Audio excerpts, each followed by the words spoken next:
9 വർഷമാണ്. ഒരു പൂർണ്ണ സിസ്റ്റർ ആകണമെങ്കിൽ 9 വർഷം എടുക്കും. അപ്പം അതിനിടയ്ക്ക് നമുക്ക് പഠിക്കാം, നമുക്ക് താല്പര്യമുള്ള വിഷയങ്ങൾ ഫസ്റ്റ് വീഡിയോസ് സെക്കൻഡ് വീഡിയോസ് ഒക്കെ എഴുതിയെടുക്കാം. ഒപ്പം അതിലൂടെ പക്ഷേ 6 വർഷം കംപ്ലീറ്റ് ഇതിൽ നിന്ന് മാറി നിൽക്കണം. അതിന് മുമ്പുള്ള വർഷങ്ങൾക്ക് നമുക്ക് പഠിക്കുകയൊക്കെ ചെയ്യാം. അപ്പോൾ 6 വർഷം കംപ്ലീറ്റ് മഠത്തിനകത്തായിരിക്കണം. അവിടുത്തെ എന്ന് വെച്ചാൽ അവിടുത്തെ ടൈം ടേബിള്, അവിടുത്തെ ആചാരങ്ങൾ, സഭയുടെ നിയമങ്ങൾ, ലിറ്റർജി, ബൈബിൾ കുറച്ചൊക്കെ പഠിക്കും, അത്രയേ ഉള്ളൂ. പിന്നെ കുർബാന, അത് ലിറ്റർജി അതിനകത്ത് അതെല്ലാം വിടുമല്ലോ. ലിറ്റർജി, ധ്യാനം, ജപമാല, അങ്ങനെയുള്ള ഭക്തകൃത്യങ്ങളൊക്കെ ധാരാളമുണ്ട്. നല്ല ഒരു ഒരു എന്താ പറയുക, ലോകം നോക്കുമ്പോൾ ഏറ്റവും ഭക്തിയായിട്ട് ജീവിക്കുന്ന മഠങ്ങളിലാണ്, സെമിനാരി മഠങ്ങളില്ല. ഇവിടൊക്കെയാണ് നമുക്ക് നോക്കുമ്പോൾ അറിയാം നല്ല ഭക്തിയോടുകൂടി ജപമാല പിന്നെ ഒക്കെ ചെല്ലുമ്പോൾ, അത് പല പ്രാവശ്യം ചെല്ലുമ്പോൾ തന്നെ നമുക്കൊരു വലിയ ഒരു പ്രത്യേക അനുഭവമാണ്. അപ്പം നമുക്കറിയത്തില്ലല്ലോ. ഇതൊക്കെ വളരെ താല്പര്യത്തോടുകൂടി ഞാൻ ചെയ്തുകൊണ്ടിരിക്കുകയാണ്. വളരെ ഇഷ്ടമാണ്. കാരണം നമുക്ക് ആഗ്രഹിച്ച സ്ഥലത്ത് എനിക്ക് എത്തി. എനിക്ക് വളരെ താല്പര്യം ഉണ്ടായിരുന്നു. എനിക്ക് ദൈവവിളി ഉണ്ടെന്ന് എനിക്ക് മനസ്സിലായി. ഈ മീഡിയയിലൂടെ ഒരിക്കൽ കൂടി ദൈവത്തെ സാക്ഷ്യപ്പെടുത്തുവാൻ തന്ന അവസരത്തിനായി ഞാൻ നന്ദി പറയുന്നു. എൻ്റെ പേര് സിസ്റ്റർ ഉദാര എന്നാണ്. എൻ്റെ സ്ഥലം പത്തനംതിട്ട ഡിസ്ട്രിക്റ്റിൽ അടൂർ എന്ന സ്ഥലത്താണ്. ഞാൻ ഒരു പാരമ്പര്യ ക്രിസ്തീയ കുടുംബത്തിൽ ജനിക്കുവാൻ എനിക്ക് ദൈവം സഹായിച്ചു. എൻ്റെ മാതാപിതാക്കളും നല്ലൊരു പാരമ്പര്യത്തിൽ വളരുവാനും ഞങ്ങളെ വളർത്തുവാനും ദൈവം എനിക്ക് കൃപ തന്നു. എനിക്ക് ചെറുപ്പകാലം മുതലേ എനിക്ക് നല്ലൊരു ആത്മീയ ജീവിതത്തിൽ വളരുവാൻ എനിക്ക് അവസരം ദൈവം ഒരുക്കി തന്നു. ഈ അടൂരല്ല ഞാൻ ചെറുപ്പകാലങ്ങളിൽ വളർന്നത്. അമ്മച്ചിയുടെ വീട്ടിൽ നിന്നാണ് ഞാൻ പഠിക്കുവാനൊക്കെ ഇടയായത്. കാരണം സ്കൂൾ അടുത്തായതുകൊണ്ട് തന്നെ ചെറുപ്പത്തിൽ അവിടെ ചേർക്കുവാനൊക്കെ ഇടയായി. തീർച്ചയായും എൻ്റെ ബാല്യകാലം എനിക്ക് ഏറ്റവും പ്രധാനപ്പെട്ട ഒരു കാലമായിരുന്നു. ഏറ്റവും നന്നായിട്ട് ദൈവത്തെ അറിയാൻ അങ്ങനെയുള്ളൊരു സാഹചര്യമായിരുന്നു എൻ്റെ മാതാപിതാക്കൾ. അത് അമ്മച്ചിയുടെ വീടാണ്. വല്യപ്പച്ചനും വല്യമ്മച്ചി എന്നെ വളർത്തിയത്. അവിടെ എനിക്കൊരു ആത്മീയ പൈതൃകം എനിക്ക് കെട്ടിപ്പടുക്കുവാൻ എനിക്ക് നല്ലൊരു സാഹചര്യങ്ങൾ എനിക്ക് ഒരുക്കി തന്നു. എല്ലാവരും ആത്മീയരാണ്. അപ്പം എനിക്ക് ദൈവത്തോട് അടുക്കുവാനുള്ള സാഹചര്യങ്ങളൊക്കെ എനിക്ക് വളരുവാൻ എനിക്ക് നല്ല ഒരു അറ്റ്മോസ്ഫിയർ ആയിരുന്നു അവിടെ. അപ്പം ഞാൻ അങ്ങനെ ദൈവത്തിൽ മാത്രം ചിന്തിക്കുവാനും ദൈവത്തോട് കൂടുതൽ അടുക്കുവാനും പള്ളിയിൽ പോകുവാനും പള്ളിയിലെ കാര്യങ്ങൾ ചെയ്യുവാനും ഒക്കെ എനിക്ക് നല്ല ഒരു അവസരം കിട്ടി. തീർച്ചയായിട്ടും അവിടെ ഓർത്തഡോക്സ് പാരമ്പര്യത്തിലാണ്. കാതലിക്കും ഉണ്ട്, ബന്ധുക്കളെല്ലാം കാതലിക്സും ഉണ്ട്.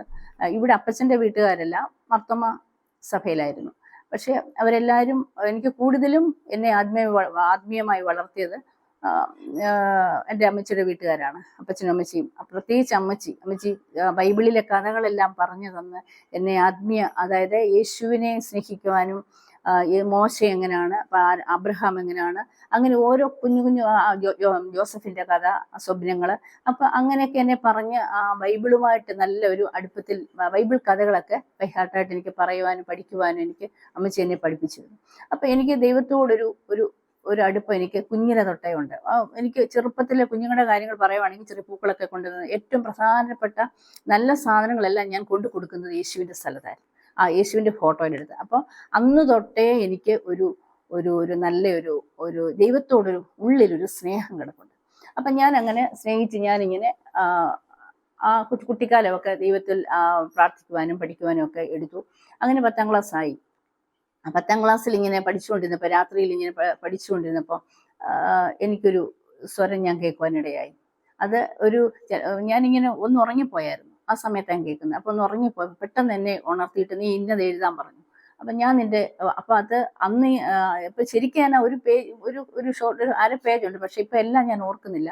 പക്ഷെ ഞാൻ നിന്നെ സ്നേഹിക്കുന്നു, നീ എൻ്റെ മകളാണ്, നീ എനിക്ക് വേണ്ടി എല്ലാം പഠിക്കണം, നീ എനിക്ക് വേണ്ടി ഇറങ്ങി വരണം, അങ്ങനെയൊക്കെയായിരുന്നു. പക്ഷേ അന്നൊന്നും ഞാനതങ്ങ് മറന്നേ പോയി. പിന്നെ 10ാം ക്ലാസ് കഴിഞ്ഞ് ജയിച്ച് പാസ്സായിട്ട് ഫസ്റ്റ് PDCയിൽ ആണ് എനിക്കൊരു അപ്പം അവിടെ വെച്ച് എനിക്ക് തോന്നുകയാണ്, എനിക്ക് അന്ന് എൻ്റെ ചെറുപ്പകാലങ്ങളിൽ കൊച്ചു ത്രേസ്യ പുണ്യമതി, അൽഫോൻസ പുണ്യമതി, മദർ തെരേസ, ഇവരൊക്കെയാണ് വിശുദ്ധന്മാരുടെ ലിസ്റ്റിൽ ഇങ്ങനെ മുന്നേ നിൽക്കുന്നത്. അപ്പം ഇവരെയൊക്കെ ഞാൻ ചിന്തിക്കാൻ തുടങ്ങി. അപ്പം അങ്ങനെ യാദൃച്ഛമായിട്ടൊരു കൊച്ചു ത്രേസ്യ പുണ്യമതിയുടെ ഒരു ചിത്രകഥ ഞങ്ങളുടെ വീട്ടിൽ കൊണ്ട് എൻ്റെ ഒരു അങ്കിളിൻ്റെ മോനവിടെ കൊണ്ടിട്ടിട്ട് പോയി, മറന്നുപോയതാണ്. അപ്പം ഞാൻ അതെടുത്ത് വായിച്ചപ്പം എനിക്ക് അതുപോലൊരു സിസ്റ്റർ ആകണമെന്നൊരു ഒരു തോന്നൽ എൻ്റെ മനസ്സിൽ. ആരോടും പറഞ്ഞില്ല, തന്നെത്താൻ എനിക്കൊരു സിസ്റ്റർ ആകണം, എനിക്ക് ഇതേപോലൊരു സിസ്റ്റർ ആകണം, യേശുവിൻ്റെ പ്രിയപ്പെട്ട മകളാകണം എന്നൊരു ചിന്ത അത്രേ അറിയത്തുള്ളൂ.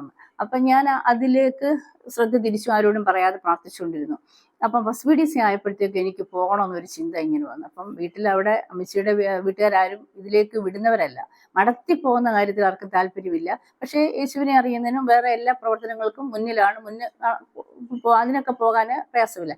പക്ഷേ അവിടെ ഇതിലേക്ക് ഞാനൊരു തീരുമാനം എടുത്തപ്പോഴത്തേക്കും എല്ലാം കുറേ തടസ്സങ്ങളാണ് വന്നത്. പക്ഷെ എന്നാൽ കത്തോലിക്ക സഭയിൽ എൻ്റെ ഒരു അങ്കിളിൻ്റെ മോനുണ്ട്. ഒരു അങ്കിളും കുറച്ച് പേര് കത്തോലിക്ക സഭയിലും കുറേ പേര് ഓർത്തഡോക്സ് സഭയിൽ. അപ്പൊ കത്തോലിക്ക സഭയിൽ അപ്പൊ എനിക്ക് കത്തോലിക്ക സഭയിൽ പോകണമെന്ന് ആഗ്രഹം. ഓർത്തഡോക്സ് സഭയിലാണ് ഞങ്ങൾ നിൽക്കുന്നത്. പക്ഷെ അപ്പൊ എൻ്റെ അങ്കിളിന്റെ മോൻ പറഞ്ഞു, ഞാൻ നിന്നെ കൊണ്ടുപോകാം, ഞാൻ അവിടുത്തെ അച്ഛൻ്റെ അടുത്ത് പറയാം. ഞാൻ ആ അങ്കിളിന്റെ മോനോട് പറഞ്ഞു, എനിക്ക് ഇതേപോലെ ആഗ്രഹമുണ്ട്, അച്ഛനോടൊന്ന് ചോദിക്കാമോ? അപ്പൊ അച്ഛനോട് ചോദിച്ചു. അച്ഛൻ പറഞ്ഞു, അതിനെന്നാ ഈ കൊച്ചു ത്രേസ്യയുടെ ലിസിയുമില്ല, അതിവിടെ അല്ല, അത് അവിടെ ഒന്നും പോകണ്ട, നമുക്കിവിടെ തന്നെ ട്രിവാൻഡ്രത്ത് നാലാഞ്ചിറയിൽ നമ്മുടെ മഠമുണ്ട്. അവിടെ മറിവാനിയോസ് തിരുമേനിയാൽ സ്ഥാപിക്കപ്പെട്ട 2 സഭകളാണ്. ഒന്ന് മേരി മക്കൾ സഭ, 2 ബഥനി. അതായത് ഒന്ന് അഞ്ചലിപ്പോളിൻ്റെ സഭയായ മേരി മക്കൾ സഭയുണ്ട്, ഒന്ന് ബഥനിയുണ്ട്. അപ്പോൾ ഞാൻ ബഥനിയിലേക്ക് കൊണ്ടുപോകാം. അപ്പൊ എനിക്കറിയില്ലല്ലോ. അപ്പൊ അച്ഛൻ എന്നോട് പറഞ്ഞ് മനസ്സിലാക്കി തന്നപ്പോൾ ഞാൻ പറഞ്ഞു, ഓക്കെ എന്നാലും മതി എന്ന് പറഞ്ഞു. അവിടെ പോയാൽ പിന്നെ തിരിച്ചു വരാനൊക്കത്തില്ല, ഇവിടെ ആണെങ്കിൽ പോയി വരാം, മാതാപിതാക്കളെ കാണാം, അങ്ങനെയൊക്കെയുള്ള സാഹചര്യങ്ങളൊക്കെ ഉണ്ട് എന്ന് പറഞ്ഞു. അപ്പൊ അവിടേക്ക് പോകാൻ ഞാൻ റെഡിയായി, മനസ്സാലെ റെഡിയായി, അച്ഛനും ഓക്കെ ആയി. അപ്പൊ അച്ഛൻ ഒരു ദിവസം വീട്ടിൽ വന്നു, എന്നെ കണ്ടു, എല്ലാ കാര്യങ്ങളെല്ലാം ക്രമീകരിച്ചു. അപ്പൊ ഈ ഇയർ കഴിയുമ്പോൾ, അതായത് ഫസ്റ്റ് ഇയർ കഴിയുമ്പോൾ നമുക്ക് പോകാം. ഫസ്റ്റ് ഇയർ കഴിഞ്ഞപ്പോൾ ഉടനെ എനിക്ക് പോകാൻ ഒത്തിരി ആഗ്രഹം തോന്നി. അന്ന് എന്നെ കൊണ്ടുപോയി. അച്ഛൻ എല്ലാ കാര്യങ്ങളെല്ലാം ക്രമീകരിച്ചിട്ട് എന്നെ കൊണ്ടുപോകാൻ സാധിച്ചു. അവിടെ അതായത് 1982 ജൂൺ 2 ഞാൻ മഠത്തിലേക്ക് ചേരുന്നത്. അന്ന് ഞാൻ ചേരുവാൻ മഠത്തിലേക്ക് ഞാൻ പോവുകയാണ്. അപ്പം പ്രതിസന്ധികളെല്ലാം അതിജീവിച്ച് വളരെ ആഗ്രഹത്തോടു കൂടി മഠത്തിലൊരു സിസ്റ്റർ ആകണം എന്നൊരു ചിന്തയുള്ളന്ന്. അതിനായിട്ട് എന്ന് പറഞ്ഞാൽ അന്നത്തെ സമൂഹത്തിൽ ഏറ്റവും നല്ലൊരു പ്രവൃത്തിയാണ്. ദൈവത്തെ അറിയുന്ന കുഞ്ഞുങ്ങൾക്ക് തിരഞ്ഞെടുക്കാവുന്ന ഒരു ഫീൽഡാണ് അത്. അത്രേ അറിയത്തുള്ളൂ അന്ന്. അപ്പം അന്ന് എനിക്ക് അവിടെ പോകാൻ എനിക്ക് സാധിച്ചു. അപ്പം എനിക്ക് വലിയ സന്തോഷമായി. അന്ന് അവിടെ ചെന്നപ്പോൾ എൻ്റെ കൂട്ടുകാരൊക്കെ കുറേ പേരുണ്ട്, 10-30 പിള്ളേരുണ്ട്. അപ്പം ഞങ്ങളെല്ലാം ഒന്നിച്ച് വളരെ പ്രതീക്ഷയോടുകൂടി അവിടെ കഴിയുവാനിടയായി. അപ്പം അവിടുത്തെ ടൈം ടേബിള്, അവിടുത്തെ കാര്യങ്ങൾ എല്ലാം എനിക്ക് വളരെ ഇഷ്ടമായി. കാരണം എൻ്റെ അമ്മച്ചിയുടെ വീട്ടിലും അതേപോലുള്ള ടൈം ടേബിളാണ്. രാവിലെ എഴുന്നേൽക്കണം, 5 മണിക്ക് പ്രാർത്ഥിക്കണം, രാത്രി പ്രാർത്ഥനയുണ്ട്, സന്ധ്യാപ്രാർത്ഥനയുണ്ട്. അപ്പച്ചന് ഓരോ യാമങ്ങളിലും പ്രാർത്ഥിക്കുന്ന ആളാണ് എൻ്റെ വല്യപ്പച്ചൻ. അപ്പം ഞാൻ ആ കൂടെയൊക്കെ പ്രാർത്ഥിക്കാൻ അറിഞ്ഞുണ്ടെങ്കിൽ ആ കൂടെ എല്ലാം ഞാനും പ്രാർത്ഥിക്കാനാണെന്ന് പറഞ്ഞ് പോയിരിക്കും. അപ്പം അവിടുത്തെ ടൈം ടേബിളൊക്കെ പാലിച്ചതുകൊണ്ട് എനിക്ക് ഈ ടൈം ടേബിൾ പാലിക്കാൻ വളരെ ബുദ്ധിമുട്ടൊന്നും തോന്നിയില്ല. പക്ഷെ എനിക്ക് കുറേ ഇഷ്ടമായതുകൊണ്ട് എനിക്ക് കുറേ താല്പര്യം തോന്നി. അപ്പം ഞാൻ അവിടെ 5 മണിക്കത്തെ പ്രാർത്ഥന, രാവിലെ പ്രാർത്ഥന, അത് കഴിഞ്ഞ് കുർബാന, ധ്യാനം, അത് കഴിഞ്ഞ് ഉച്ചപ്രാർത്ഥന, അത് കഴിഞ്ഞിട്ട് സന്ധ്യാപ്രാർത്ഥന, സൂത്താറ, രാത്രി പ്രാർത്ഥന, അങ്ങനെയൊക്കെ പ്രാർത്ഥനകളൊക്കെ ഉണ്ട്. അപ്പോൾ അവിടുത്തെ ടൈം ടേബിളുകളെല്ലാം കാണുവാനും കേൾക്കുവാനും മനസ്സിലാക്കുവാനുമായിട്ട് ഞങ്ങൾ 1 മാസം ഞങ്ങൾ അവിടെ താമസിപ്പിക്കും. അപ്പോൾ എനിക്കതെല്ലാം എനിക്ക് വളരെ താല്പര്യമായി, എനിക്കിഷ്ടമായി. അപ്പം അവർക്കും എന്നെ താല്പര്യപ്പെട്ടു. അപ്പം രണ്ടാമത് എന്നെ വിളിച്ച് ഞങ്ങളവിടെ കാൻഡിഡേറ്റ് ആയിട്ട്, അത് അഡ്മിഷനായിട്ട് ഞാൻ ചേർന്നൊരു സിസ്റ്ററായിട്ട്, ഒരു സിസ്റ്റർഹുഡ്, അതായത് പഠിക്കുന്ന കുട്ടികളെ, സിസ്റ്ററിന് വേണ്ടി പഠിക്കുന്ന കുട്ടികളിൽ ഒരാളായിട്ട് എന്നെ സ്റ്റുഡൻ്റായിട്ട് സ്വീകരിച്ചു. അപ്പം അങ്ങനെ ഞങ്ങൾ കുറച്ച് പേരിങ്ങനെ അതിനകത്ത് ടൈം ടേബിളൊക്കെ പാലിച്ച് ഫോർമേഷൻ തുടങ്ങി. അപ്പോൾ അങ്ങനെ ഞങ്ങൾ ഫോർമേഷനൊക്കെ കഴിഞ്ഞു. അപ്പം 5-6 വർഷം, 9 വർഷമാണിത്. 9 വർഷമാണ് ഒരു പൂർണ്ണ സിസ്റ്റർ ആകണമെങ്കിൽ 9 വർഷം എടുക്കും. അപ്പം അതിനിടയ്ക്ക് നമുക്ക് പഠിക്കാം, നമുക്ക് താല്പര്യമുള്ള വിഷയങ്ങൾ first P D C, second P D C ഒക്കെ എഴുതിയെടുക്കാം. ഒപ്പം അതിലൂടെ പക്ഷേ 6 വർഷം കംപ്ലീറ്റ് ഇതിൽ നിന്ന് മാറി നിൽക്കണം. അതിന് മുമ്പുള്ള വർഷങ്ങൾക്ക് നമുക്ക് പഠിക്കുകയൊക്കെ ചെയ്യാം. അപ്പോൾ 6 വർഷം കംപ്ലീറ്റ് മഠത്തിനകത്തായിരിക്കണം. എന്ന് വെച്ചാൽ അവിടുത്തെ ടൈം ടേബിള്, അവിടുത്തെ ആചാരങ്ങൾ, സഭയുടെ നിയമങ്ങൾ, ലിറ്റർജി, ബൈബിൾ കുറച്ചൊക്കെ പഠിക്കും, അത്രയേ ഉള്ളൂ. പിന്നെ കുർബാന, അത് ലിറ്റർജി അതിനകത്ത് അതെല്ലാം വിടുമല്ലോ. ലിറ്റർജി, ധ്യാനം, ജപമാല, അങ്ങനെയുള്ള ഭക്തകൃത്യങ്ങളൊക്കെ ധാരാളമുണ്ട്. നല്ല ഒരു എന്താ പറയുക, ലോകം നോക്കുമ്പോൾ ഏറ്റവും ഭക്തിയായിട്ട് ജീവിക്കുന്ന മഠങ്ങളില്ല, സെമിനാരി മഠങ്ങളില്ല. ഇവിടൊക്കെയാണ് നമുക്ക് നോക്കുമ്പോൾ അറിയാം, നല്ല ഭക്തിയോടുകൂടി ജപമാല പിന്നെ ഒക്കെ ചെല്ലുമ്പോൾ, അത് പല പ്രാവശ്യം ചെല്ലുമ്പോൾ തന്നെ നമുക്കൊരു ഒരു പ്രത്യേക അനുഭവമാണ്. അപ്പം നമുക്കറിയത്തില്ലല്ലോ. ഇതൊക്കെ വളരെ താല്പര്യത്തോടുകൂടി ഞാൻ ചെയ്തുകൊണ്ടിരിക്കുകയാണ്. വളരെ ഇഷ്ടമാണ്. കാരണം നമുക്ക് ആഗ്രഹിച്ച സ്ഥലത്ത് എനിക്ക് എത്തി. എനിക്ക് വളരെ താല്പര്യം ഉണ്ടായിരുന്നു. എനിക്ക് ദൈവവിളി ഉണ്ടെന്ന് എനിക്ക് മനസ്സിലായി. അപ്പം അതിനകത്ത് ആ കാലഘട്ടങ്ങളെല്ലാം അങ്ങനെ കഴിയുക. അപ്പം നല്ല ഫോർമേഷൻ, നല്ല സിസ്റ്റേഴ്സ്, നല്ല നല്ല പ്രായമുള്ള പിന്നെ പാരമ്പര്യമുള്ള സിസ്റ്റേഴ്സ്, അവരുടെയൊക്കെ ബിഹേവിയറൊക്കെ കണ്ടുപിടിക്കാൻ നല്ലൊരു അടിസ്ഥാനം അവിടെ. നല്ലൊരു വ്യക്തി എങ്ങനെ ലോകത്തിൽ എങ്ങനെ ഒരു നല്ല വ്യക്തിത്വം വളർത്തിയെടുക്കാവുന്ന നല്ലൊരു ഒരു ഒരു സ്ഥലമാണ് അവിടെ. അപ്പം നല്ലൊരു ഫോർമേഷൻ നമുക്ക് രൂപീകരിച്ച് നമ്മൾ ഇറങ്ങി വരും. നമ്മളെ വേണ്ടാത്തൊക്കെ കളഞ്ഞ് നമ്മുടെ സംസാരങ്ങളെ, നമ്മുടെ ചിന്തകളെ എല്ലാം പരിശുദ്ധമായി നല്ലതായിട്ട് ചിന്തിക്കണം. ഇടയ്ക്ക് സുഹൃത ജപങ്ങൾ ചൊല്ലിക്കൊണ്ട് നടക്കും. അപ്പോൾ കൊച്ചു കൊച്ചു വാചകങ്ങൾ, ബൈബിൾ സെൻറ്റൻസുകളൊക്കെ ഏത് സമയത്ത് നമ്മൾ പ്രാർത്ഥിച്ചുകൊണ്ടിരിക്കണം. മൗനമായിട്ട് നമ്മൾ സൈലൻ്റായിട്ടിരുന്ന ടൈമുണ്ട്, പിന്നെ ഉല്ലസിക്കേണ്ട, അതായത് സംസാരിക്കേണ്ട സമയമുണ്ട്. എല്ലാത്തിനും പ്രത്യേക ടൈം ടേബിളാണ് അവിടെ. അപ്പം അങ്ങനെ അവിടെ വിശ്വസ്തമായിട്ട് നിൽക്കാനൊന്നും എനിക്ക് വലിയ പ്രയാസമൊന്നും തോന്നിയില്ല. എനിക്കിഷ്ടമാണല്ലോ. അപ്പം കർത്താവ് എന്നെ സഹായിക്കുകയും ചെയ്തു. അപ്പം ഞാനിങ്ങനെ അതിലേക്ക് സന്തോഷമായിട്ട് കഴിഞ്ഞു. അങ്ങനെ ഒരു ദിവസം സിസ്റ്ററായി. 86-ലായപ്പോഴത്തേക്കും എനിക്ക് ഒരു തൽക്കാല സിസ്റ്റർ. പിന്നെ 93-ലാണ് പൂർണ്ണമായിട്ട് തൽക്കാല വ്രതം ചെയ്യും. ബ്രഹ്മചര്യം, ദാരിദ്ര്യം, അനുസരണം എന്നീ 3 വ്രതങ്ങളാൽ നമ്മൾ ബന്ധിക്കപ്പെടുക, നമ്മൾ സ്വീകരിക്കുക.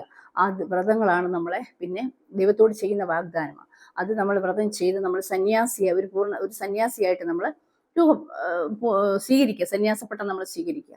അപ്പം നമ്മൾ ആ വ്രതങ്ങൾ സ്വീകരിച്ചുകൊണ്ട് നമ്മൾ വിശ്വസ്തരായിട്ട് ജീവിക്കണം. അപ്പം അതിൻ്റെ പൂർണ്ണതയിൽ നിത്യമായിട്ടൊരു വ്രതം എടുക്കും. അതാണ് നിത്യവ്രതം എന്ന് പറയുന്നത്. അത് 93-ലാണ്. അങ്ങനെ പൂർണ്ണ സിസ്റ്ററായത് 93-ലാണ്. അപ്പം അങ്ങനെ സിസ്റ്ററായിട്ട് ജീവിച്ചു. അത് കഴിഞ്ഞിട്ട് നമ്മൾ സിസ്റ്ററായിട്ട് അങ്ങ് ജീവിക്കുമ്പോൾ, പൂർണ്ണ സിസ്റ്ററായി കഴിയുമ്പോൾ നമ്മളെ മഠത്തിൽ തന്നെ താമസിപ്പിക്കത്തില്ല. എന്ന് പറഞ്ഞാൽ സിസ്റ്റേഴ്സ് എല്ലാവരും കൂടെ ഫോർമേഷൻ കഴിഞ്ഞ് അവിടെ നിർത്തത്തില്ല.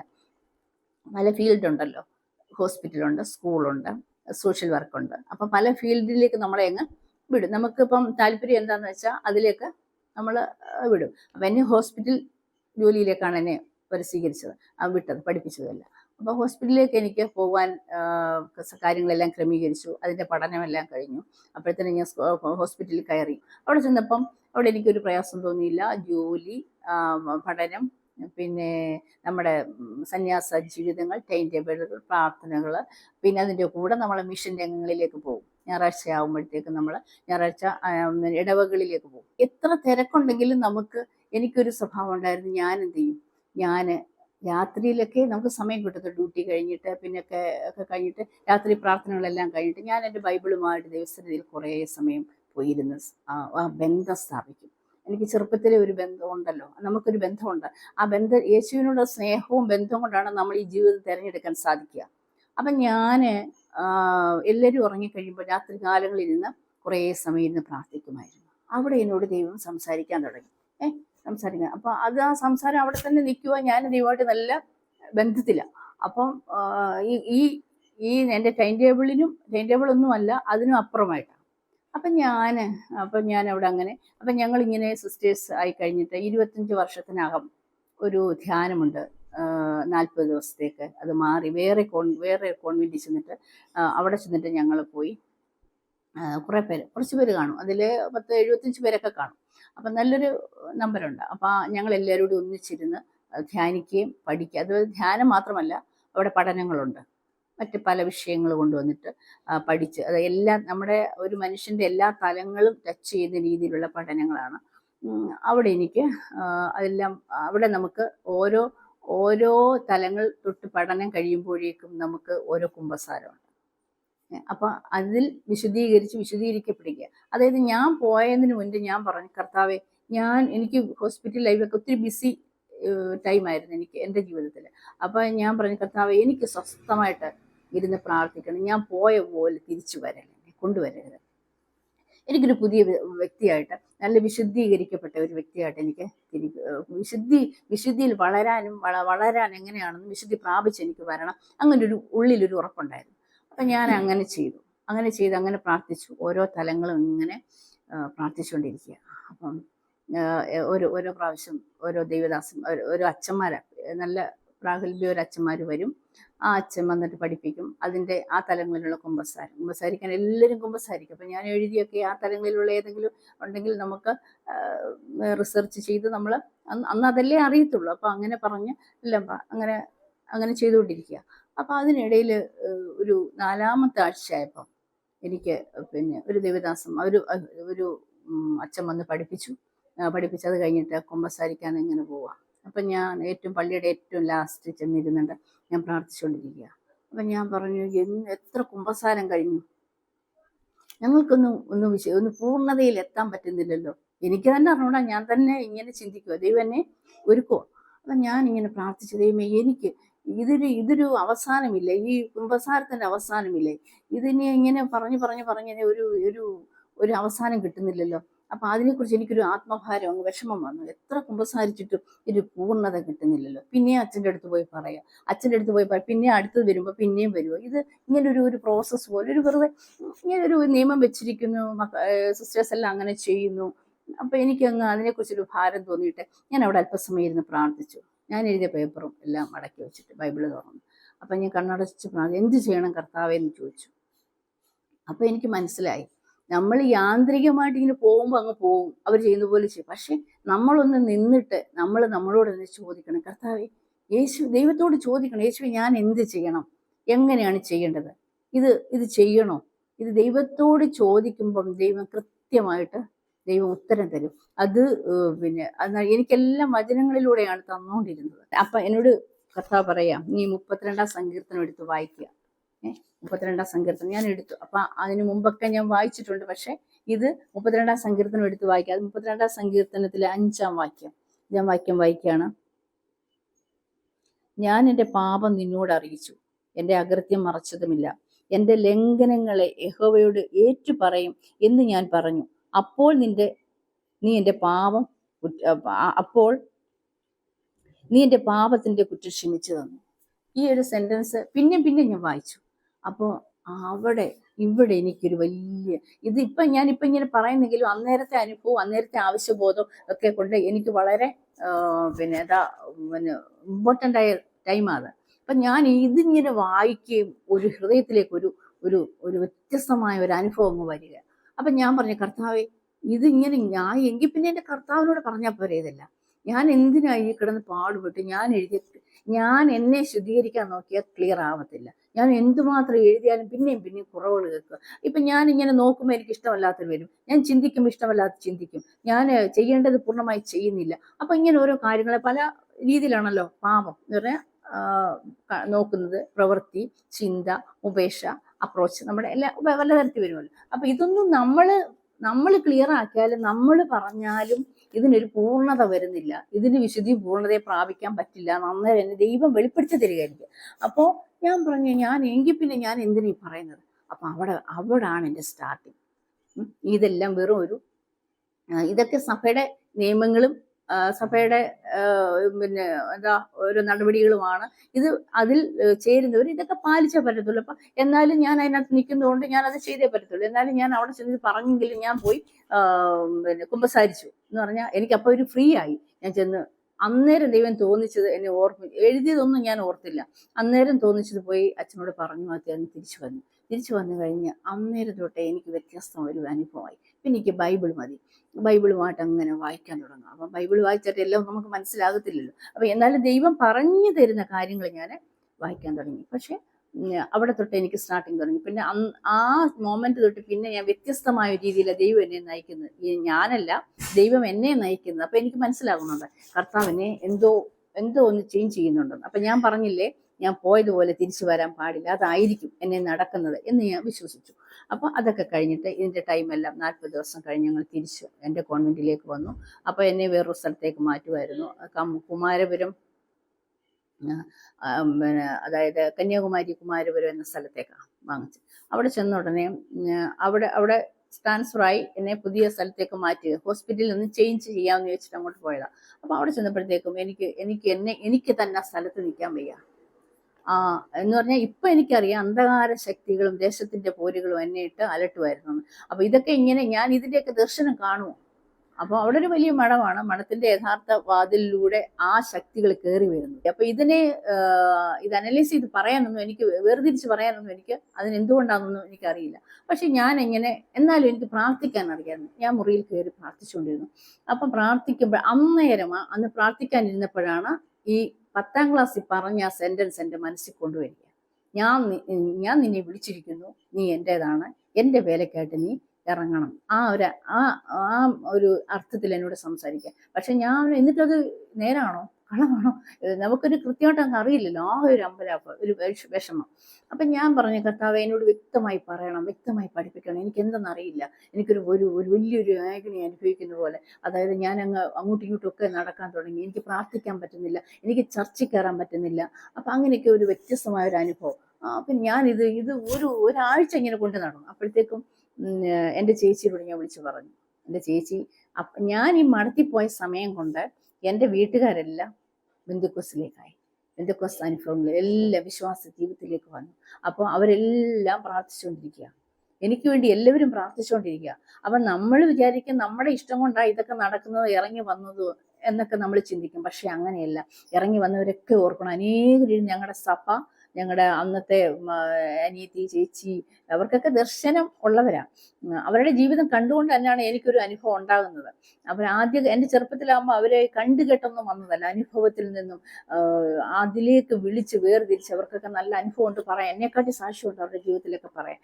അവരപ്പോഴത്തേക്കും അവരെല്ലാം, പ്രത്യേകിച്ച് ഞങ്ങളുടെ അമ്മച്ചിയാണ് അതിൻ്റെ ഏറ്റവും ചുക്കാൻ പിടിച്ചിരിക്കുന്നത്. അപ്പം അമ്മച്ചിയൊക്കെ ഇതിലേക്ക് വന്നു, വിശ്വാസ ജീവിതത്തിലേക്ക് വന്നപ്പോൾ ഇവരെല്ലാം പ്രാർത്ഥിച്ചുകൊണ്ടിരിക്കുക. അപ്പം ഞാൻ ചേച്ചിയോട് വിളിച്ചു പറഞ്ഞു, ചേച്ചി എനിക്ക് ഭയങ്കര ഒരു അസ്വസ്ഥത, എന്തെന്ന് എനിക്കറിയില്ല. എനിക്ക് ധ്യാനം കഴിഞ്ഞിട്ട് തിരിച്ചു വന്നപ്പോൾ തൊട്ട് എനിക്ക് സ്വസ്ഥമായിട്ട് എനിക്ക് ഇരിക്കാൻ പറ്റുന്നില്ല. അപ്പം ചേച്ചി പറഞ്ഞു, അതിനെന്താ, നിന്റെ സമയമായി. അപ്പൊ ചേച്ചിയോട് ഞാൻ വളരെ വെപ്രാളപ്പെട്ട് വിഷമിച്ച് വിളിച്ചു പറയുമ്പോൾ ചേച്ചി നിസ്സാരമായിട്ടാണ് ചേച്ചി അത് കാണുന്നത്. അപ്പൊ ചേച്ചിക്ക് അതിന് മുമ്പേ ദർശനം കിട്ടിക്കഴിഞ്ഞു. ഞാൻ ഇറങ്ങി വരുന്നതും വിശ്വാസം ഏറ്റു പറയുന്നതും സ്നാനപ്പെടുന്നതും ഒക്കെ കണ്ടു കഴിഞ്ഞു അവർ ദർശനത്തേക്ക്. അപ്പൊ ഇടയ്ക്ക് ചേച്ചി വിചാരിച്ചു, ഇനിയും വരത്തൊന്നുമില്ല, ഇത്രയും കാലമായില്ലേ, ഇനി ഇവിടെ വരത്തൊന്നുമില്ല. പക്ഷെ എങ്കിലും അവര് പ്രാർത്ഥിച്ചുകൊണ്ടിരുന്നു എനിക്ക് വേണ്ടി.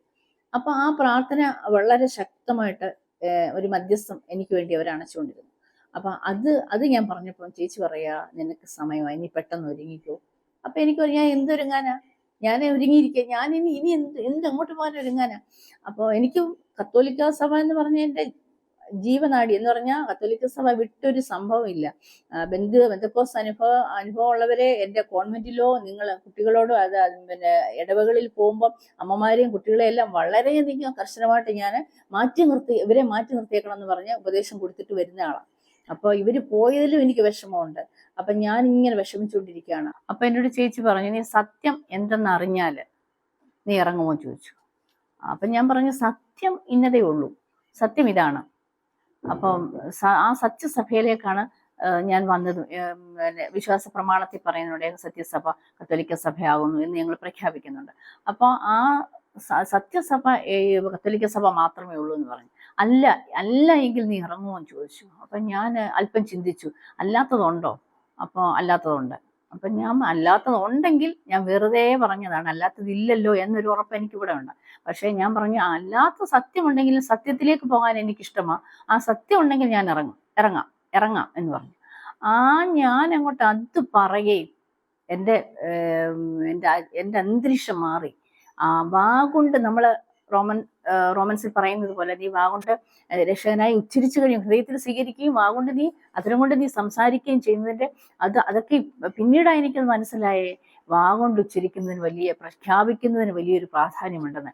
അപ്പം ഞാൻ എങ്കിൽ ഞാൻ ഇറങ്ങാമെന്ന് പറഞ്ഞു. അപ്പോൾ അവിടെ വെച്ച് വേറൊരു അവസ്ഥയിലേക്ക് മാറുക ഞാൻ. അപ്പം ഞാൻ പറഞ്ഞു, കർത്താവെ, പിന്നെ ഞാൻ എൻ്റെ മുറിയിൽ പോയി, പള്ളിയിലോട്ട് കയറാൻ പറ്റുന്നില്ല. ആ 40 ദിവസം പിന്നെ ഞങ്ങളുടെ ഓരോ മഠങ്ങളിലും ഓരോ ചാപ്പലുണ്ട്. ആ ചാപ്പലിൽ പോയി നമ്മൾ പ്രാർത്ഥിക്കുന്നു, നമ്മൾ മുറിയിൽ പ്രാർത്ഥിക്കും, ചാപ്പലിലും പ്രാർത്ഥിക്കും. അപ്പം ഞാനാണെങ്കിൽ എനിക്ക് ചാപ്പലിലോട്ട് കയറാൻ പറ്റുന്നില്ല, എന്തെന്നറിയില്ല, എന്തോ ഒരു അസ്വസ്ഥത. അപ്പം ഞാൻ പെട്ടെന്ന് മുറിയിലോട്ട് പോയി ബൈബിൾ എടുത്ത് വെച്ച് വായിക്കുക. അപ്പം കർത്താവെ, ഇനിയൊരു സത്യമുണ്ടോ, അത് ഏതാണെന്ന് എനിക്ക് മനസ്സിലാക്കി തരണം, എൻ്റെ വചനത്തിലൂടെ എനിക്ക് പറഞ്ഞു തരണം എന്നൊക്കെ പറഞ്ഞ് വളരെ സങ്കടത്തോടു കൂടി ഞാൻ അപ്പം അന്നേരം തൊട്ട് വേറൊരു വിധത്തിലേക്ക് എന്നെ നയിക്കാൻ തുടങ്ങി. അപ്പം എന്നോട് കർത്താവ് ഭയങ്കര ഇതായിട്ട് വചനങ്ങളിലൂടെ ഇങ്ങനെ കുറേ വചനങ്ങൾ, അബ്രഹാമിനെ വിളിച്ചത് കണ്ടോ, ഞാൻ കാണിക്കുന്ന ദേശത്തേക്ക് പോകാൻ പറഞ്ഞു, അത് പെട്ടെന്ന് പോയി. അതുപോലെ മോശയെ വിളിച്ച് ഞാൻ വേർതിരിച്ചു, അവൻ ഇഷ്ടമല്ലെന്ന് പറഞ്ഞു. അപ്പം മോശയ്ക്ക് എൻ്റെ ജീവിതത്തിൽ ഇങ്ങനെ കിടന്ന് ശരിക്ക് ജീവിതത്തിലേക്ക് ചിന്തിക്കാൻ വരികയാണ്. അപ്പം ഞാൻ പറഞ്ഞു, കർത്താവേ, ഓക്കെ, ഞാൻ അങ്ങനെയാണെങ്കിൽ ഞാൻ ഇറങ്ങാം, അപ്പം അങ്ങനെയാണെങ്കിൽ റെഡി ആയിക്കോളാം പറഞ്ഞു. അപ്പം ഞാൻ പിന്നെ ചേച്ചിയോട് പറഞ്ഞു, എങ്കിൽ പിന്നെ ഞാൻ റെഡിയാകാം എന്ന് പറഞ്ഞു. വളരെ ഇങ്ങനെയൊന്നുമല്ല, ഒരു മാസം എടുത്തിട്ടാണ് ഇതിനൊക്കെ ഒത്തിരി തീരുമാനങ്ങളൊക്കെ വരുന്നത്. ഇപ്പോൾ ഒരു വാക്കുകൊണ്ട് പറയുന്നെങ്കിലും എൻ്റെ ഉള്ളിൽ വളരെയധികം പ്രയാസം കൊണ്ട് ഞാൻ എൻ്റെ ജീവിതത്തിൽ ഏറ്റവും പ്രധാനപ്പെട്ട ഒരു സ്ഥലത്താണ് ഞാൻ പോയത്. മരണം വരെ ഞാൻ അവിടെ തന്നെ കണ്ടിന്യൂ ചെയ്യത്തുള്ളൂ, അവസാനിപ്പിക്കുകയുള്ളൂ എന്ന് പറഞ്ഞു പോയി വ്രതം ചെയ്ത് വിശ്വസ്തയോട് ജീവിക്കുമ്പോൾ നമുക്ക് ഇറങ്ങാനൊന്നും പറ്റത്തില്ല അങ്ങനെ പെട്ടെന്ന്. എസോറിനോ പറയാൻ ഇതാണോ, ഇറങ്ങണോ ഇറങ്ങണ്ട, വളരെ വളരെ തീരുമാനം എടുക്കുന്ന ഒരു വല്ലാത്ത മൊമെന്റ് ആണ്. അത് നമുക്ക് എപ്പോഴും പറയാൻ പറ്റത്തില്ല. അപ്പം ഞാൻ മുറിയിലിരുന്ന് പ്രാർത്ഥിച്ചുകൊണ്ടിരിക്കുക. അപ്പം എന്നോട് കർത്താവ് പിന്നെ സംസാരിക്കുകയാണ് സങ്കീർത്തനങ്ങളിലൂടെ. അതായത് 79 സങ്കീർത്തനം എടുത്ത് വായിക്കാൻ പറഞ്ഞു. അപ്പം വായിച്ചിട്ടൊന്നും എനിക്ക് മനസ്സിലാകുന്നില്ല. അത് ഇസ്രായേൽ ജനത്തിനെ നയിച്ച കാര്യവും അവർക്ക് കൊടുത്ത അത്ഭുതങ്ങളെ കുറിച്ചൊക്കെയാണെന്ന് എനിക്ക് മനസ്സിലായി. അതെല്ലാം എന്നാലും വായിക്കാൻ പിന്നെയും കമ്പൽ ചെയ്തു. ഞാൻ വായിച്ചു. ആ സങ്കീർത്തനത്തിന്റെ 71, 72 വാചകം ആയപ്പോഴത്തേക്കും എന്നോട് നിൽക്കാൻ പറഞ്ഞു. അപ്പോൾ അതാണ് നിന്നോട് പറയാനുള്ള ഇപ്പം എനിക്ക് അതാണെന്ന് പറഞ്ഞു. ആട്ടിൻ തൊഴുത്തുകളിൽ നിന്നും അവനെ വരുത്തി. അതായത് ദാവീദിനോട് പറയുന്നതാണ്. തൻ്റെ ജനമായ യാക്കോബിനെയും തൻ്റെ അവകാശമായ ഇസ്രായേലിനെയും മേയിക്കേണ്ടതിന് അവനെ തള്ളെ ആടുകളെ നോക്കുന്ന വേലയിൽ നിന്നും കൊണ്ടുവന്നു. അങ്ങനെ അവൻ പരമാർത്ഥ ഹൃദയത്തോടെ അവരെ മേയിച്ചു, കൈമിടുക്കോടെ അവരെ നടത്തി. തൻ്റെ ജനമായ യാക്കോബിനെയും എൻ്റെ അവകാശമായ ഇസ്രായേലിനെ മേയിക്കേണ്ടതിനാണ് ഞാൻ നിന്നെ സ്നേഹിച്ചതും ഞാൻ നിന്നെ വിളിച്ചതും, ഇതിനായിട്ട് ഇറങ്ങി വരാനും പറയുക. അപ്പോഴേ അത് ഇങ്ങനെയൊക്കെ പറയുമെങ്കിലും ദൈവം അന്നേരം നമ്മളോട് സംസാരിക്കുക, വളരെ ശക്തിയോടെ സംസാരിക്കുക. ആ പവറൊക്കെ അന്നേരം നമുക്ക് മനസ്സിലാകത്തുള്ളൂ. അപ്പം അങ്ങനെ എനിക്ക് മനസ്സിലാക്കാൻ എന്നോട് ദൈവം സംസാരിച്ചു കഴിഞ്ഞ് ഇറങ്ങി വരാൻ. അപ്പോൾ ഈ വചനങ്ങളിലൂടെ ഞാൻ പിന്നെ പ്രാർത്ഥിച്ചുകൊണ്ട് ഞാൻ ചേച്ചിയുടെ അടുത്ത് പോയി പറഞ്ഞു, ചേച്ചിയെ വിളിച്ചു, കാര്യങ്ങളെല്ലാം പറഞ്ഞു. അപ്പം ഞാൻ പറഞ്ഞു, ഞാൻ എങ്ങനെ ഇറങ്ങി വരും? ഞാൻ ഇറങ്ങി വരത്തില്ല, എന്നെ ഇറക്കിക്കൊണ്ട് പോകണം കർത്താവ്. അപ്പം ഞാൻ ഒരു സ്റ്റെപ്പ് പോലും ഞാൻ എടുക്കത്തില്ല. പക്ഷെ കർത്താവ് എന്നെ ഒരു കുഞ്ഞു വിരൽ പോലും ഞാൻ അനക്കത്തില്ല. എന്നെ കൊണ്ടുപോകാനുള്ള സാഹചര്യങ്ങളെല്ലാം ഒരുക്കണം. അങ്ങനെ പെട്ടെന്ന് ചേച്ചി പറഞ്ഞു, ഞങ്ങൾ ഇന്ന ദിവസം വന്നോളാം. ഞാൻ എങ്ങനെ വരും? എങ്ങനെ ഞാൻ കൊണ്ടുപോകും? എങ്ങനെ എന്നെ കൊണ്ടുപോകാൻ പറ്റും? അപ്പം ചേച്ചി ഉടനെ പറയാ, വിശ്വാസത്തെ പറയാ, ദൈവത്തിന്റെ മഹത്വം നീ ഇവിടെ കാണും. എല്ലാം ദൈവം അത്ഭുതകരമായിട്ട് നടത്തും. നീ വിശ്വസിച്ചാൽ മതി, നീ ഇവിടെ ശാന്തമായിട്ടിരുന്ന് പ്രാർത്ഥിച്ചോ എന്ന് പറഞ്ഞു. അപ്പം ഞാൻ അവിടെ എങ്ങനെയാണെന്നൊന്നും എനിക്കറിയില്ല. ഞാൻ പ്രാർത്ഥിച്ചുകൊണ്ടിരുന്നു, കർത്താവേ നിന്റെ ഇഷ്ടം അവിടുത്തെ ഇഷ്ടം നിറവേറട്ടെ എന്ന് പറഞ്ഞ് പ്രാർത്ഥിച്ചുകൊണ്ടിരുന്നു. അപ്പം ഞാൻ അവരിങ്ങനെ കന്യാകുമാരിക്ക് വന്നു. കുമാരപുരം എന്ന് പറഞ്ഞ സ്ഥലത്തേക്ക് വന്നു. സ്ഥലം ഒക്കെ പറഞ്ഞു കൊടുത്തവരവിടെ എത്തിക്കഴിഞ്ഞപ്പോൾ ഞാൻ പറഞ്ഞു, ഞാൻ എങ്ങനെ ഇറങ്ങി വരും? മിണ്ടാതിരെ, നീ ദൈവത്തെ മഹത്വപ്പെടുത്തിക്കോളാൻ പറഞ്ഞു. അപ്പം ഒന്നും എടുക്കണ്ട, നിനക്ക് അത്യാവശ്യമുള്ള സാധനം മാത്രം എടുത്താൽ മതി എന്ന് പറഞ്ഞു. അപ്പോൾ ഇതൊക്കെ സോർട്ട് ചെയ്യുമ്പോഴത്തേക്കും എനിക്ക് ഭയങ്കര വിഷമമാണ്. എന്തെടുക്കണം ഭയങ്കര ഒത്തിരി വിഷമം ഉണ്ടായിരുന്നു. ഒത്തിരി എന്നെ വിറയ്ക്കുമായിരുന്നു. കാരണം ഞാൻ ഇറങ്ങുവാണല്ലോ എന്നുള്ള ആ ചിന്ത, അതെനിക്കല്ലേ അറിയത്തുള്ളൂ എൻ്റെ ഉള്ളിൽ. അപ്പം ഞാൻ പിന്നെ അതെല്ലാം അത്യാവശ്യമുള്ള മാത്രം എടുത്ത് ബാക്കിയെല്ലാം അവിടെ വെച്ച് അപ്പം ഇവരുടെ കൂടെ പോകാനെല്ലാം റെഡിയായി. അപ്പോൾ അവിടുത്തെ എൻ്റെ അന്ന് ചാർജുള്ള സിസ്റ്റർ പറഞ്ഞു, സിസ്റ്റർ എന്താ എവിടെ പോയാ? അപ്പോൾ എന്നോട് ചേച്ചി പറഞ്ഞു, ചേട്ടനും ചേച്ചിയും പറഞ്ഞു, നീ വീട്ടിൽ പോവുക എന്ന് പറഞ്ഞു. അപ്പോൾ അതെന്നെ കൊണ്ട് കർത്താവ് പറയിപ്പിച്ചില്ല. അങ്ങനെ പോകാൻ ഞാൻ ആഗ്രഹിക്കുന്നില്ല. ഞാൻ എൻ്റെ കോൺവെന്റിലേക്ക് പോകാനാണ് ഞാൻ ആഗ്രഹിക്കുന്നത്. അപ്പം ഞാൻ പറഞ്ഞു, ദൈവമേ എന്താ പറയണം? അപ്പം ഞാൻ ചാപ്പലിൽ കയറി പറഞ്ഞു, ഞാൻ എന്ത് പറയണം? അപ്പം എന്നോട് പറഞ്ഞു, മദർ ഹൗസിൽ, നാലാഞ്ചിറയാണ്, ട്രിവാൻഡ്രത്താണ്, അവിടെ പോകുന്നു എന്ന് പറയാൻ പറഞ്ഞു. അപ്പം ഞാനപ്പോൾ എന്നോട് പറഞ്ഞ കാര്യം ഞാൻ അവിടെ പറഞ്ഞു. അപ്പം ഞാൻ ആ പാസ്റ്ററിനോട് പറഞ്ഞു, ഞാൻ മദർ ഹൗസ് വരെ പോവാം. അപ്പം ഞാനൊരു തീരുമാനം എടുത്തത്, അവിടെ ചെല്ലുമ്പോൾ എനിക്ക് തടസ്സം ഉണ്ടായാൽ ഞാൻ പോകില്ല. അപ്പോഴും ഞാൻ വീട്ടിൽ പോകാൻ തീരുമാനിച്ചിട്ടില്ല. സത്യം ഇതാണ്. അതായത് എനിക്കറിയില്ലല്ലോ എങ്ങോട്ടാണ് എന്നെ കൊണ്ടുപോകണം. ദൈവത്തിന്റെ ഇഷ്ടമായി ചെയ്യുന്നത്. പലരും ദൈവത്തിന്റെ മറ്റുള്ളവരുടെ പല അത്ഭുതങ്ങൾ കേട്ടും അല്ലെങ്കിൽ കണ്ടും ജീവിതത്തിൽ നിന്നും അത്ഭുതങ്ങൾ കണ്ടുമൊക്കെയാണ്. പക്ഷെ ഞാൻ ഇറങ്ങുന്നത് ദൈവം എന്നെ നയിക്കുക, ദൈവത്തിന്റെ സ്വരം കേട്ടാണ് ഞാൻ പോണത്, വചനം കേട്ട്. അപ്പം വളരെ വളരെ വളരെ പ്രയാസകരമായ വഴിയാണ്. അപ്പം ഞാൻ അവിടെ നിന്നിട്ട് അവിടെ ചെന്നപ്പോൾ എനിക്കൊരു തടസ്സങ്ങളും ഉണ്ടായില്ല. ഞാൻ വണ്ടിയിൽ നിന്ന് ഇറങ്ങി ഞാൻ കോൺവെന്റിൽ ചെന്ന് നോക്കിയപ്പോൾ അവിടെ അങ്ങും ആരുമില്ല, ഒരാളെ ഉള്ളായിരുന്നുള്ളൂ. ആ പാസ്റ്ററിനോട് പറഞ്ഞ് വീട്ടിൽ വരെ പോവാം. അന്ന് എൻ്റെ ഒരു മരണം ഉണ്ടായിരുന്നു. എൻ്റെ അനിയത്തിയുടെ അളിയൻ മരിച്ചുപോയി. അപ്പം അന്ന് പെട്ടെന്ന് എല്ലാവരും അതിലേക്ക് പോകാൻ വേണ്ടി ധൃതി വെക്കും. അപ്പം ഞാനും സമയമുണ്ടെങ്കിൽ എനിക്കെന്ന് അവിടെ പോയിട്ട് അവിടെ പോകാമെന്നുള്ള ആ ചിന്തയിലാണ്. അപ്പം ഞാൻ അവിടെ ചെന്നിട്ട് അവിടെ ഞാൻ പോവാം, മരണം നടന്നു, എനിക്കത് സംബന്ധിക്കാൻ വേണ്ടി ഞാൻ പോവുകയാണ് സിസ്റ്റർ എന്ന് പറഞ്ഞു. അപ്പം ഞാൻ 4 മണിയായി. അപ്പം 4 മണിയായല്ലോ, തന്നെ അങ്ങനെ പോകും. അപ്പം അവർക്ക് സംശയമൊന്നുമില്ല, ഞാൻ അങ്ങനെ പോകാത്ത ആളായുണ്ട്. അപ്പം ഇവരും ചേച്ചിയും ചേട്ടനും ഉണ്ട്. എന്നാൽ ഓക്കെ പൊക്കും. അപ്പം ഞാൻ പിന്നെ പള്ളിയിൽ കയറി, ഞാൻ വന്ന സ്ഥലത്ത് പോയി നിന്ന് പറഞ്ഞു, ഞാൻ പോവുകയാണ്, എന്നെ ഇവിടെ കൊണ്ടുവന്നു, ഞാൻ ഇവിടെ നിന്ന് ഇറങ്ങും, എനിക്ക് തടസ്സമൊന്നും ഉണ്ടായില്ല. ഞാൻ അൾത്താരെ കയറി, അവിടെ നിന്നിട്ട് അൾത്താരെ ത്രോണോസൊക്കെ മുത്തിയിട്ട് നമ്മൾ പറയും, എന്നിട്ട് ഞാൻ പോവുകയാണ്. ഇവിടെ വെച്ചാണ് ഞാൻ വ്രതം ചെയ്തത്. എനിക്കൊന്നും അറിയില്ല. അപ്പച്ചൻ എന്നെ കൊണ്ടുപോയിക്കോണം, അപ്പച്ചൻ എവിടെയാണെന്ന് വെച്ചാൽ ചെയ്തോണം. എല്ലായിടത്തും എല്ലാം അവിടെ ഉള്ളവരോടെല്ലാം ഞാൻ പിന്നെ യാത്ര ചോദിച്ചു ഇറങ്ങുക, പള്ളിക്കകത്ത്, ചർച്ചിനകത്ത്. അപ്പം എല്ലാം യാത്ര ചെയ്ത് ഞാൻ ഇറങ്ങിയ വണ്ടി. അപ്പം എനിക്ക് മനസ്സിന് സന്തോഷമൊന്നുമില്ല. ആണ് എൻ്റെ ഇഷ്ടപ്പെട്ട ജീവിതം മാറ്റി വെച്ചിട്ടാണ് വരുന്നത്. അപ്പം ഞാൻ കർത്താവിനോട് വണ്ടി ഇങ്ങോട്ട് പോന്നിട്ടിരുന്നപ്പോൾ ഞാൻ പറഞ്ഞു, ദൈവമേ, എൻ്റെ ഇഷ്ടം ഞാൻ മാറ്റി വെച്ചിട്ടാണ്. എൻ്റെ ഇഷ്ടമുള്ള ഒരു വിളിയായിരുന്നു എൻ്റെ സിസ്റ്റർഹുഡ്. അപ്പം മരണം വരെ ഞാൻ അവിടെ താമസിക്കുമെന്ന് പറഞ്ഞ് ഒരു തീരുമാനമെടുത്താണ് പോയത്. പക്ഷെ നീ എന്നെ ഇറക്കിക്കൊണ്ട് വരിക. അപ്പച്ചൻ്റെ കരങ്ങളിലേക്ക് ഒന്നും അറിയത്തില്ല, ഞാൻ എന്ത് സംഭവിക്കുന്ന അടുത്തൊന്നും എനിക്കറിയില്ല. ഞാൻ അപ്പൻ്റെ കരങ്ങളിലേക്ക് ഞാൻ വരികയാണ്. പക്ഷേ എന്നെക്കുറിച്ച് ആവശ്യമില്ലാത്ത ഒന്നും പറയാനിട വരരുത്. എങ്ങനെ വന്നു, എങ്ങനെ പോയി, എനിക്കിപ്പോഴും ഇന്നും എനിക്ക് കോൺവെൻറ്റിനോട് സ്നേഹമാണ്, എൻ്റെ അധികാരികളോട് സ്നേഹമാണ്, എല്ലാവരോടും സ്നേഹമാണ്, എല്ലാവരും എന്നോട് സ്നേഹമാണ്. എന്നോട് എതിർത്തൊന്നും പറഞ്ഞിട്ടില്ല. എനിക്ക് ഒത്തിരി സ്നേഹമുള്ളവരവിടെ, പരിചയമുള്ളവരവിടെ, പിന്നെ ഒത്തിരി നല്ല സിസ്റ്റേഴ്സ് എല്ലാവരും ഉണ്ടായിരുന്നു. അപ്പോൾ എൻ്റെ ഫ്രണ്ട്സ് എല്ലാം നല്ലവരുമായിരുന്നു. അപ്പം ഞാൻ അവരെ എല്ലാം വിട്ടിട്ടാണ് വന്നത്. എനിക്ക് നല്ല കാര്യങ്ങളെല്ലാം തരണം, ഞാൻ കർത്താവിൻ്റെ കരങ്ങളിൽ ഞാൻ സമർപ്പിച്ച് ഞാൻ പോരുക. എന്നിട്ട് ഇവിടെ വന്നിട്ട് 2010 സെപ്റ്റംബർ 2 ഞാൻ ഇറങ്ങുന്നത്. അപ്പോൾ 2 ഇറങ്ങി, മഠത്തിൽ നിന്ന് ഇറങ്ങി, രണ്ടാം തീയതി വീട്ടിൽ വന്നു കഴിഞ്ഞിട്ടപ്പോൾ അതിനിടയ്ക്ക് ചേട്ടനും അമ്മയ്ക്കും ഒക്കെ വലിയ വലിയ ദർശനങ്ങളാണ് കണ്ടുകൊണ്ടിരുന്നത്. അപ്പം ലോകത്തിൽ നിന്നും ഞാൻ കൊണ്ടുവന്നപ്പോൾ ലോകത്തിൻ്റെ അധികാരി അവരോട് യുദ്ധം ചെയ്തു. അപ്പോൾ ഇപ്പോഴാണ് എനിക്കത് മനസ്സിലാകുന്നത്, ഇത് വലിയൊരു ലോക കെട്ടിനകത്ത് നമ്മൾ പെട്ടിരിക്കുന്നതെന്ന്. ആ സത്യം ആർക്കും അറിയില്ല. ഇത് നമ്മൾ പാവങ്ങൾ, നമ്മൾ അറിയത്തില്ല. നമ്മൾ വിശ്വസ്തയോടുകൂടി ദൈവത്തെ വിളിക്കാനായിട്ട് പോകുന്ന സ്ഥലങ്ങളാണ്. പക്ഷേ ഈ സത്യം ആർക്ക് എപ്പോൾ എങ്ങനെ പറയുന്നൊന്നും ആർക്കും ഇപ്പോഴും അറിയില്ല എങ്ങനെയാണെന്ന്. അനുഭവമുള്ളവർ കുറച്ച് ആൾക്കാരെ ഇറങ്ങി വന്നിട്ടുള്ളൂ. അവരുടെ അനുഭവങ്ങൾ ഷെയർ ചെയ്താലും അതിലേക്ക് കൂടുതൽ പേര് അങ്ങോട്ട് വിശ്വാസത്തിലേക്ക് വരുന്നില്ല. എന്തായാലും അപ്പം ഞാൻ വീട്ടിൽ വന്ന് 3-ാമത്തെ ദിവസം ആയപ്പോഴത്തേക്ക് ഒരു വലിയ അഭിഷേകം എന്നിലുണ്ടാകുക. അപ്പം ഞാനും എൻ്റെ ചേച്ചി, അമ്മച്ചി, ഞങ്ങൾ രണ്ടുപേരുടെ മുറിയിലിരുന്ന് പ്രാർത്ഥിച്ചുകൊണ്ടിരിക്കുക. പ്രാർത്ഥിച്ചുകൊണ്ടിരുന്നപ്പോഴത്തേക്കും വെള്ള വസ്ത്രധാരിയായിട്ട് ഒരാൾ പ്രത്യക്ഷപ്പെട്ടു അവിടെ ഒരു കോർണറിൽ. എന്നിട്ട് എന്നെ അഗ്നിയാൽ അഭിഷേകം ചെയ്യുക. അതൊരു സംഭവം ജീവിതത്തിൽ മറക്കാൻ പറ്റാത്തൊരു സംഭവം. ഞാൻ അഗ്നിക്കകത്തങ്ങ് മൂടി. അപ്പോൾ അവർക്ക് എന്നെ കാണാൻ പറ്റുന്നില്ല. അപ്പം ഞാൻ എന്തോ ഒരു കുളിർമ, ഒരു കുളിര്, എന്തോ ഒരു അനുഭവത്തിൽ വരിക. അതെൻ്റെ ജീവിതത്തിൽ ഏറ്റവും പ്രധാനപ്പെട്ട ഒരു നിമിഷമാണ്. അപ്പം ഞാൻ എന്നെ വേർതിരിച്ചു. അപ്പം ദൈവത്താലാണ് ഇത് സംഭവിച്ചതെന്ന് എനിക്ക് മനസ്സിലാക്കാൻ സാധിച്ചു. പിന്നെ എനിക്ക് ഉടനെ വീട്ടിൽ നിൽക്കാൻ പറ്റില്ല.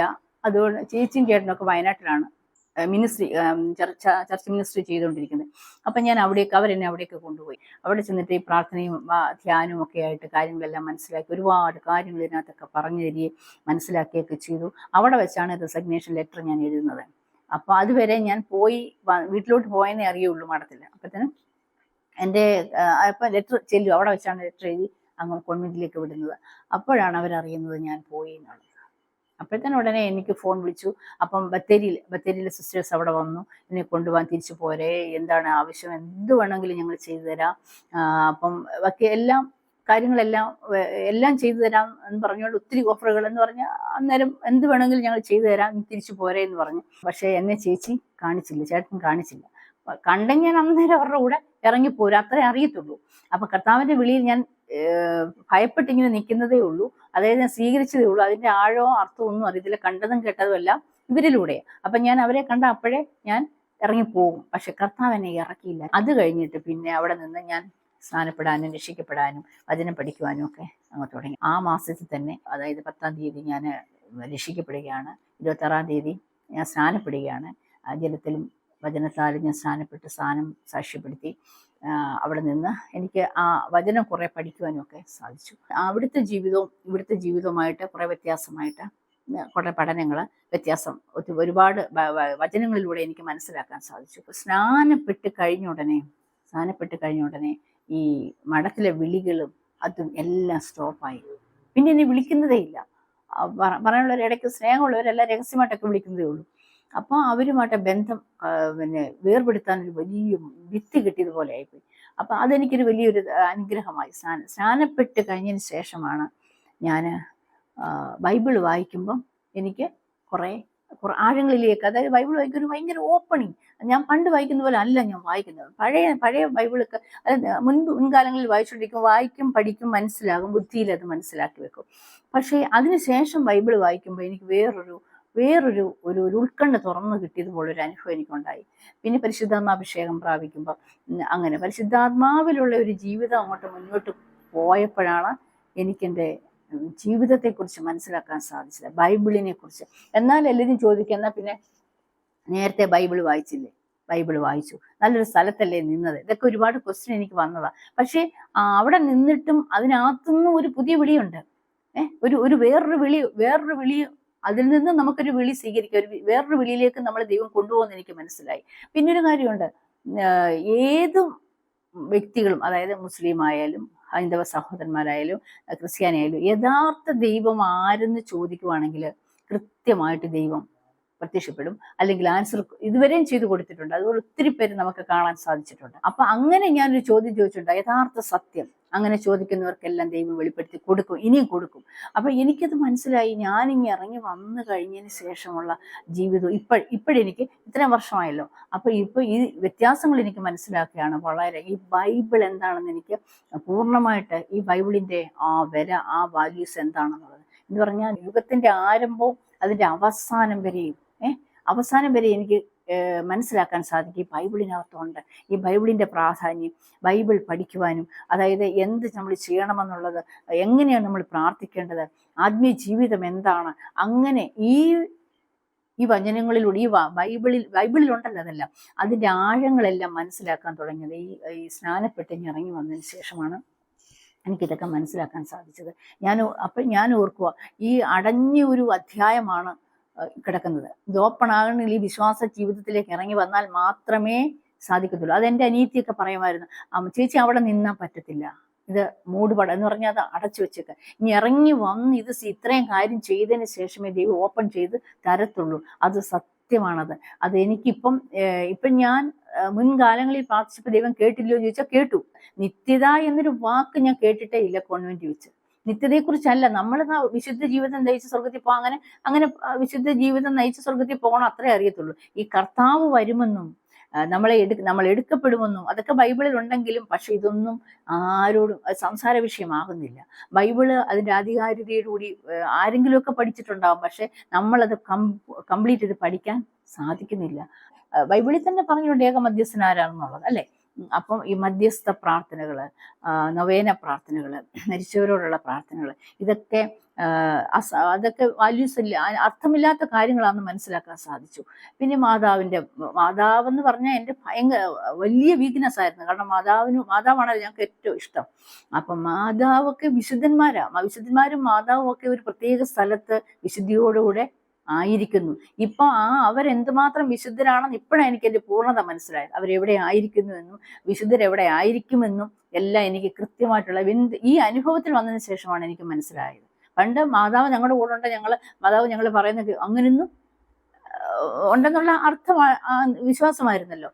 ഇപ്പൊ മാതാവും വിശുദ്ധന്മാരും ഒരു പ്രത്യേക സ്ഥലത്താണ്, അവർക്കൊന്നും ചെയ്യാൻ സാധിക്കത്തില്ല എന്ന്. ഏക മധ്യസ്ഥൻ മാത്രമേ നമുക്കുള്ളൂ, യേശുക്രിസ്തു മാത്രമേ ഉള്ളൂ. മനുഷ്യരുടെയും ദൈവത്തിന്റെ ഇടയിൽ യേശുക്രിസ്തുവാണ് നമുക്ക് മധ്യസ്ഥനായിട്ടുള്ളത്. അങ്ങനെ ബൈബിളില് വ്യക്തമായിട്ട് വചനങ്ങളിൽ നമ്മൾ കൊടുത്തിരിക്കുകയാണ്. അപ്പം നമുക്ക് ആ വിശ്വാസത്തിലേക്ക് നമ്മൾ വളർന്നു വരാനും, ഒരു വ്യക്തി ഒരു യഥാർത്ഥ ദൈവ പൈതലാകണമെങ്കിൽ ഈ വിശ്വാസത്തിൽ വന്നെങ്കിൽ മാത്രമേ പറ്റത്തുള്ളൂ.